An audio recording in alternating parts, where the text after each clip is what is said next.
আসসালামু আলাইকুম everyone, welcome to my channel. আশা করছি সবাই ভালো আছেন। আলহামদুলিল্লাহ আমরাও ভালো আছি। সকালবেলার নাস্তা দিয়ে আজকের ব্লগটা শুরু করলাম। এখানে আজকে আমি নাস্তার জন্য নিয়েছি এই যে আটা দিয়ে ব্যাটার তৈরি করে নিলাম, আর এখানে পেঁয়াজ কাঁচামরিচ কুচি করে রেখেছি। আজকে নাস্তা তৈরি করতে করতে একটু দেরি হয়ে গেছে, আজকে অফ ডে ছিল, সকালে ঘুম থেকে উঠতেও লেট হয়ে গেছে। তো এখন উঠে আমি রুটি পরোটা কোনো কিছু আমার বানাতে ইচ্ছে করতেছে না বা অন্য কিছু করতে মন চাচ্ছে না। ভাবলাম যে শর্টকাটে কি করা যায় যেটা খুব তাড়াতাড়ি হয়ে যাবে, আর এভাবে নাস্তা তৈরি করাটাই আমার কাছে সবচেয়ে ইজি মনে হয়। এই যে আটার ব্যাটার তৈরি করে তারপর আমি একটা ডিম পরোটার মতো বানিয়ে নিলাম। আর এই যে আমাদের 3 জনের জন্য নাস্তা রেডি। যখন হাতে সময় কম থাকে আমি এভাবেই প্রায় সময় নাস্তা তৈরি করে নেই। আর সেকেন্ড অপশন থাকে যে এরকম ব্রেডের সাথে জ্যাম জেলি বা সেদ্ধ ডিম, এইভাবেই সকালের নাস্তা হয়ে যায় আর কি, যখন একদমই শর্টকাটে কিছু করতে চাই।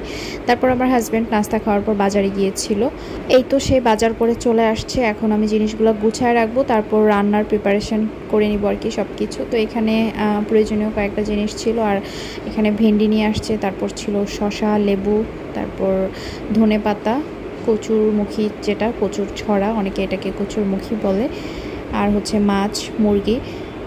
প্রথমে আমি বাজারগুলো গুছিয়ে রাখতেছি, তারপর আমি রান্না বসাবো। আজকে রান্নাও দেরি হয়ে যাবে, সকালে ঘুম থেকে উঠতে দেরি করলে সারা দিনের কাজকর্ম সব কিছুই দেরি হয়ে যায়, খাওয়াও দেরি হয়ে যায়। তো আমি 2টার মধ্যেই সব কিছু শেষ করে ফেলবো। এখানে আরও ছিল বেগুন, পেঁয়াজ, রসুন, আর এই যে কচুর ছড়াগুলো অনেক সুন্দর ছিল, কিন্তু ছড়ার সাথে কোনো টক জাতীয় কিছু আনতে ভুলে গেছে। ছড়া তরকারি আমার কাছে নর্মালি এভাবে ভালো লাগে না, যে কোনো একটা টক জাতীয় কিছু দিলে ভাল লাগে ছড়াটা। পরদিন সে আবার আমাকে আমড়া এনে দিছে, বাজারে অন্য টক জাতীয় কিছুই নাই, আমড়া ছিল, তো আমড়া নিয়ে আসছে। আর এদিকে আমি কাঁঠালের বিচি ভাজতে বসিয়েছি, আর আমি নিচে বাজার গুছাচ্ছিলাম, তো বিচিটা একটু নাড়াচাড়া করে দিলাম।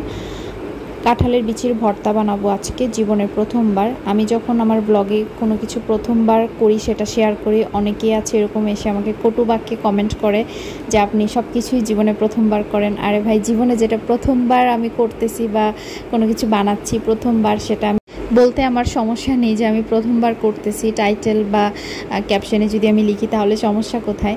তো এখানে আমি এই যে মাছ ধুয়ে নিচ্ছি। এটা রুই মাছ ছিল, আর মাছের মধ্যে অনেক বেশি পরিমাণে ডিম হয়েছে, তো সে নাকি আমার জন্য ডিমওয়ালা মাছ নিয়ে আসছে। নর্মালি মাছের ভেতর ডিম খুবই কম পাওয়া যায়, আমি অনেক দিন পরেই মাছের ভেতর ডিম দেখলাম, কারণ ও মাছই কিনে ডিম ছাড়া মাছ। আর মাছ কিন্তু আসলে ডিম ছাড়াটা খেতেই ভালো লাগে। মাছটা টেস্টের দিক দিয়ে ডিম ছাড়া মাছটাই ভালো লাগে, ডিম হলে মনে হয় যে ওই মাছের আর ওরকম একটা টেস্ট থাকে না। অনেক দিন পর মাছের সাথে ডিম আসলো, আর আমার কাছে বড় মাছের ডিম ঝুরি করে খেতেই ভালো লাগে, এভাবে তরকারির মধ্যে দিলে ওই ডিমটা ভালো লাগে না। শুধুমাত্র ইলিশ মাছের ডিমটাই আমার কাছে ভালো লাগে আর কি, তরকারির সাথে রান্না করলে। তারপর এখানে একটা বড় সাইজের লেয়ার মুরগি নিয়ে আসছে, তো মুরগিটাকে আমি এখন একটু আগুনে পুড়িয়ে নিচ্ছি। পশম ছিল অল্প কিছু, যেগুলো একদমই সাদা টাইপের চিকন চিকন চুলের মতো পশম আর কি ওইগুলো। আর মেইন যে বড় বড় পশমগুলো, ওইগুলো তো ওরা গরম পানিতেই ড্রেসিং করে দিয়ে দিয়েছে। তো এখানে মুরগিটা 4 পিস করে দিয়েছে একদম, তো রান্না করার মতো রেগুলার পিস আর করে দেয় নাই। এখন মুরগিটা আমার কাটতে হবে। তো এখানে আমি প্রথমে মুরগিটাকে আগুনে পুড়িয়ে নিচ্ছি। এটা এত বেশি শক্ত একটা মুরগি, এটা আমি কাটতে পারবো কিনা প্রথমে আমি খুবই কনফিউজড ছিলাম, সেজন্য আমার হাজব্যান্ড বলতেছিল যে দাও আমি কেটে দেই। তো পরে আমি জোর করেই বসছি মুরগিটা কাটতে, কারণ সেও জানে যে মুরগি কাটাতে আমি অভ্যস্ত না, কখনো মুরগি আমার কাটা হয় নাই, সবসময় কাটিয়ে নিয়ে আসে। আর এটা যেহেতু হার্ড চিকেন, লেয়ার মুরগি অনেক শক্ত হয় কাটতে গেলে, তো সবসময় পিস করে নিয়ে আসে। আজকে 4 পিস করে আনছে। ওখান থেকে ওনারা বললো যে যারা কাটবে ওনাদের কাটার লুক নাই আর কি, জাস্ট মুরগিটা ড্রেসিং করে 4টা পিস করে দিছে। তো এখন এই যে আমি কাটার চেষ্টা করতেছি, আমার বটিটা অনেক ধার, সেজন্য মনে হয় পারতেছি, বাট অনেক শক্ত মুরগিটা, কাটতে একটু টাইম লাগছে। তো এই যে মুরগিটা কেটে নিচ্ছি। পাশ থেকে আমার হাজব্যান্ড বলতেছিল যে আরে পারবা না দাও আমি কেটে দিই। তো আমি আর ওকে দেই নাই, কারণ শিখার দরকার আছে। এই যে আমি মুরগিটাকে পিস পিস করে নিচ্ছি, তারপর সুন্দর করে ধুয়ে ফ্রিজে প্যাকেট করে রেখে দিব। আজকে আর মুরগি রান্না করার টাইম নেই, আর এই মুরগি রান্না করতে অনেক সময় লাগে, তো পরদিন রান্না করব। তো এই যে আমি কেটে নিচ্ছিলাম, মোটামুটি ভালোই সময় লাগছে, শক্ত তো সেজন্য আমি খুব সাবধানে কাটতেছিলাম। আর এই মুরগির হাড্ডিগুলোও অনেক একদম ধারালো, একটু হাতে লেগে গেলেই কেটে যাবে, সাবধানে কেটে নিয়েছি। আর এখানে এই যে মাছ ধোয়া হয়ে গেছে, মুরগিটা কেটে ধুয়ে প্যাকেট করে রেখে দিয়েছি। এখানে ঢ্যাঁড়সগুলো ধুয়ে রেখেছি, এদিকে আমার কাঁঠালের বিচি ভাজা হচ্ছে। তো প্রথমে আমি ঢ্যাঁড়সটা কেটে নিয়ে ভাজি করার জন্য বসিয়ে দিয়েছি। আর আমি আজকে একদম সব কিছু ভালো মতো ভিডিও করতে পারি নাই, রান্নারও একটা তাড়াহুড়া ছিল। লেট হয়ে গেলে হচ্ছে আমার চেষ্টা থাকে তাড়াতাড়ি করে রান্নাটা শেষ করা দুপুরের আগে। অলরেডি দুপুর হয়েই গেছে, 2টা বেজে গেছে আজকে আমার রান্না শেষ করতে করতে। ওই যে আবার বাজার নিয়ে আসছে, তো সেজন্য আরও দেরি হয়ে গেছে বাজার গুছিয়ে রান্না করতে করতে। এদিকে কাঁঠালের বিচি ভাজা হয়ে গেছে, তারপর একটা কড়াইয়ের মধ্যে তেল দিয়ে তার মধ্যে পেঁয়াজ, 1 কোয়া রসুন আর কয়েকটা কাঁচামরিচ আমি একটু হালকা ভেজে নিচ্ছি তেলের মধ্যে। কাঁঠালের বিচির ভর্তাটা আমি আজকে বানাবো আমার আম্মুর মতো করে। আমার আম্মু 2 টাইপের ভর্তা বানায় কাঁঠালের বিচি দিয়ে। একটা হচ্ছে শুকনা মরিচ তারপর শুটকি দিয়ে একটা লাল ভর্তা করে কাঁঠালের বিচি, আর একটা করে কাঁচামরিচ দিয়ে, যেটাতে শুটকি যায় না, শুধুমাত্র কাঁচামরিচ পেঁয়াজ দিয়ে করে। তো রিসেন্টলি আম্মুর হাতের এই ভর্তাটা আমি খেয়ে আসছিলাম বাসা থেকে, তখন হচ্ছে আমার কাছে এই ভর্তাটা খুবই ভালো লাগছিল। তো আজকে ভাবলাম যে আম্মুর মতো করে ভর্তাটা বানাই। ভর্তা বানাতে গিয়ে তো আমার অবস্থা একদম নাজেহাল হয়ে গেছে। কাঁঠালের বিচিগুলো ভাজার পর একটু শক্ত হয়ে গেছে, তো এইগুলো বাটতে গিয়ে মানে জান বের হয়ে গেছে, এত শক্ত ছিল।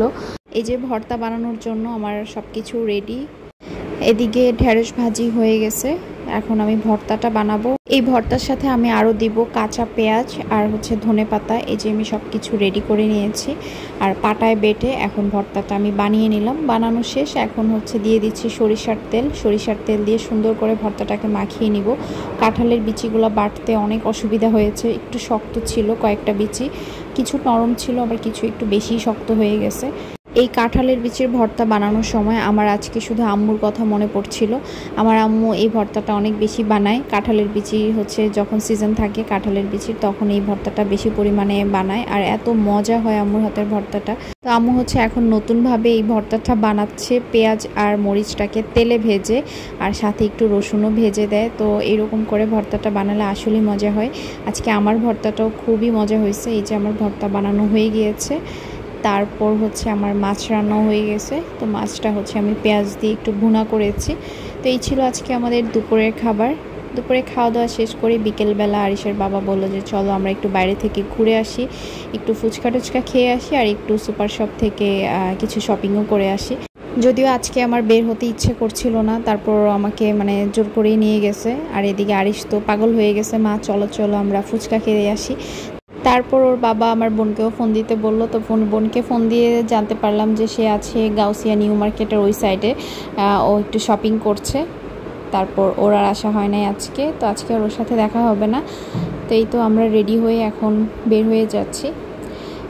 খুব বেশি দূরে যাব না, বাসার পাশেই স্বপ্ন আছে, ওখানে যাব। আর ফেরার পথে হচ্ছে ফুচকা খেয়ে বাসায় চলে আসব। বাহিরে বের হওয়ার কথা শুনলেই আমার ছেলে সুপার এক্সাইটেড হয়ে যায়, খুব হ্যাপি থাকে। বাসার ভেতর থেকে হচ্ছে সে বাইরে ঘুরতেই বেশি পছন্দ করে। আজকে তো সে আমাকে বলছিল যে ওকে যেন আমি ওর দাদুর বাড়িতে আর নানুর বাড়িতে গিয়ে দিয়ে আসি। তারপর দেখা যাবে ওখানে কয়েকদিন থাকার পর সে আবার বলবে কি বাসায় যেতে চাই, বাসায় যেতে চাই, এখানে আর ভালো লাগতেছে না, অনেক দিন থাকা হয়েছে, এরকম করতে থাকে। মানে কোনো জায়গায় ওর বেশি দিন ভালো লাগে না এরকম। তো এই যে আমরা চলে আসলাম স্বপ্নতে। তো এখন একটু ঘুরে ঘুরে টুকটাক কিছু কেনাকাটা করব। আরিশমণির পেস্ট প্রায় শেষ, ওর জন্য একটা টুথপেস্ট নিয়ে নিচ্ছি। তো ও সবসময় যেটা ইউজ করে অরেঞ্জ ফ্লেভারের ওইটাই নিচ্ছিলাম, কিন্তু সে আজকে বলতেছিল পাশেই স্ট্রবেরি ফ্লেভার ছিল, ওইটা সে নিজে থেকে নিয়ে বলতেছিল মা এবার আমি স্ট্রবেরি ফ্লেভারটা নিতে চাই, সবসময় অরেঞ্জ ফ্লেভারটা ইউজ করে আসতেছে। তো এবার একটু ডিফারেন্ট সে নিজে থেকেই চাচ্ছে, যদিও সে স্ট্রবেরি একদমই পছন্দ করে না। তারপর এদিকে আরিশের বাবা ইলিশ মাছ দেখতেছিল, তো আমি উপাসটাতে ছিলাম, আমাকে আবার ডেকে নিয়ে আসলো। তো সে এখান থেকে মাছ নিতে চাচ্ছে। অলরেডি মাছের দরদাম সে করে ফেলছে, ফিক্সডও করে ফেলছে যে নিবে। তো আমি এসে ওনারা আমাকে বলতেছিল যে ম্যাম এটা একদমই ফ্রেশ, যত যাই ফ্রেশ হোক সুপার শপ থেকে মাছ মাংস কেনাটা আমার জানি কেমন ভালো লাগে না আর কি। মনে হয় যে অনেক বেশি দিন ধরে এটা ফ্রোজেন করে রাখা, মানে বিলিভ হতে চায় না আর কি ওদের কথা। তারপর ওকে আমি বললাম যে তোমার এখান থেকে ইলিশ মাছ কেনার দরকার নেই, তুমি বাজার থেকে কিনো, এইগুলো মনে হয় অনেক দিন পর্যন্ত ফ্রোজেন করে রাখে। নর্মালি সেও কিন্তু আমার মতোই সুপার শপ থেকে মাছ মাংস কেনার পক্ষে না, বাট আজকে সে কিনতে চাইলো, বাট আমি কিনতে দেই নাই। যদিও বা অনেকে বলতে পারেন সব সময় তো আমরা মাছ মাংস ফ্রিজে রেখেই খাই, তাহলে কেনার ক্ষেত্রে কেন ফ্রিজের জিনিসটা কিনতে চাইবো না। তো আসলে এইটাই হয়, কেনার সময় আমরা সব সময় চাই একদম টাটকা ফ্রেশটা যেন কিনতে পারি, ফ্রিজেরটা আমরা কেউই চাই না। তারপর হচ্ছে আমি এখানে টুকটাক কিছু জিনিস নিয়ে নিচ্ছিলাম। তো সে আজকে বললো যে সে ব্রাউন সুগার নিতে চায়। তো এখানে ওনাদের ব্রাউন সুগারের প্যাকেট ছিল না, প্যাকেট নাকি শেষ হয়ে গেছে, যদিও এর আগে আমাদের ব্রাউন সুগার খাওয়া হয় নাই। তো আমাদের সব সময় ফ্রেশের সুগারটাই খাওয়া হয়। তো ওনাদের যেহেতু প্যাকেট ছিল না, তো বললো যে একটু নিয়ে আমরা ট্রাই করার জন্য, যেটা ওনারা খোলা বিক্রি করতেছে আর কি। তো ওটা অল্প করেই কিনে নিয়ে আসছি। আর এখানে নিয়ে নিচ্ছি ডাবার হানি আর হচ্ছে যে জেলি আমরা যেটা খাই ওটা ছিল না, তো এখানে আহমেদ ফুডের যেটা ছিল ওইটা নিলাম। এটা এবার নতুন ট্রাই করবো আর কি। আর এখানে শিক কাবাবের মশলা নিলাম। তো এই স্বপ্নের আউটলেটটা খুব বেশি আহামরি বড় না, মোটামুটি একটু ছোটোই বলা যায়। তো আমাদের কেনাকাটা প্রায় শেষ। তো এখন হচ্ছে পেমেন্ট করে আমরা বের হয়ে যাব হচ্ছে ফুচকা খেতে। তো বাইরে বের হয়ে সুন্দর একটা অটো পেয়ে গেলাম, একটু ডিফারেন্ট টাইপের। অটোর মধ্যে গ্লাস টাস লাগানো প্লাস কিছু ডিজাইন নাকি ওই মামা নিজেই করেছে। তারপর চলে আসলাম এই তো ফুচকা খেতে। ফুচকার জন্য ওয়েট করছিলাম। আর এই যে আমাদের ফুচকা চলে আসছে। আমি নিলাম ফুচকা আর ও নিল চটপটি। তো দুইজনেরটা থেকেই দুইজন আবার ট্রাই করেছি। তো আমার কাছে মোটামুটি টেস্ট ভালোই লেগেছে। ফুচকার মধ্যে ক্রিস্পিনেসটা বেশি থাকলেই ভালো লাগে। আর এই ফুচকাটা অনেক বেশি ক্রিস্পি ছিল। তারপর বাসায় চলে আসছি। বাসায় এসে এখন একটু বাজারগুলো যেগুলো নিয়ে আসলাম একটু গুছায় রাখতেছি সব কিছু। সুপার শপে গেলে বরাবরই আমাদের আননেসেসারি অনেক কিছু কেনা হয়ে যায়। আমরা চিটাগং থাকতে আমরা দুজনেই এটা ফিল করেছি। মানে হাবিজাবি অনেক কিছু আমরা কিনে ফেলি, বাট আমাদের এই অভ্যাসটা থেকে আমরা এখন বের হয়ে আসার ট্রাই করতেছি। আননেসেসারি উল্টাপাল্টা জিনিস কিনে আমরা হচ্ছে অযথাই খরচ আর করবো না। যতই যাই আমার হাজব্যান্ডকে বুঝাই আর কি আমি, তারপরে দেখা যায় যে ওর খরচের হাতটা একটু বড়, সে এটা সেটা খরচ করেই ফেলে। যদিও এই অভ্যাসটা আমার মধ্যেও আছে। কুমিল্লাতে আমার প্রায় এমন হতো, স্বপ্নতে গেলে আমি অনেক কিছুই কিনে ফেলতাম। যাই হোক, আজকে আমরা প্রয়োজনের বাইরে কিছুই কিনি নেই। তো আজকে এ পর্যন্তই। আল্লাহ হাফেজ।